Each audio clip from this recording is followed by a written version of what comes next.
এবারের বিপিএলে আসতে যাচ্ছে বড় পরিবর্তন। বিপিএলে দল কেনার সুযোগ পাবে বিদেশি ফ্র্যাঞ্চাইজিগুলো। অন্যদিকে 6 বছরের জন্য দল দেওয়ার পরিকল্পনা করছে বিসিবি।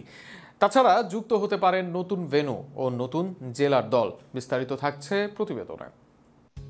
বাংলাদেশ ক্রিকেট বোর্ডের নতুন টুর্নামেন্ট কমিটির চেয়ারম্যান হিসেবে দায়িত্ব নিয়ে মাঠে নেমেছেন অভিজ্ঞ সংগঠক মাহবুব আনাম। ঢাকা, চট্টগ্রাম এবং সিলেটের বাইরেও নতুন একটি শহরে বিপিএল এর ম্যাচ আয়োজনের সম্ভাবনা নিয়ে আলোচনা হচ্ছে বিসিবিতে। তবে চ্যালেঞ্জ তো কম নয় নতুন চেয়ারম্যানের সামনে। গত আসরের বিপিএল এ পারিশ্রমিক বিতর্ক বিসিবির ভাবমূর্তিতে কালিমা লাগিয়েছে। দেশীয় ও বিদেশি অনেক ক্রিকেটার এখনো প্রাপ্য পারিশ্রমিক পাননি বলে অভিযোগ করেছেন। এমনকি পাকিস্তানি তারকা শহীদ আফ্রিদিও সরাসরি অভিযোগ তোলেন। এছাড়া ফিক্সিং কেলেঙ্কারি ঘটেছে, যার তদন্ত এখনো চলছে। এইসব বিতর্ক থেকে মুক্ত একটি সুশৃঙ্খল ও পেশাদার বিপিএল আয়োজন করাই হবে মাহবুব আনামের জন্য সবচেয়ে বড় চ্যালেঞ্জ। দেশের ক্রিকেট প্রেমীরা বিশ্বাস করেন অভিজ্ঞ ও সংগঠক সুলভ নেতৃত্ব দিয়ে তিনি পরিস্থিতি সামাল দিতে সক্ষম হবেন। এদিকে আসন্ন বিপিএল এ বড় ধরনের পরিবর্তন আসছে দল মালিকানায়। রাজশাহীর franchise Valentine group, Sylhet strikers এবং চট্টগ্রাম কিংস, এই তিন দলের আগের মালিকানা থাকছে না।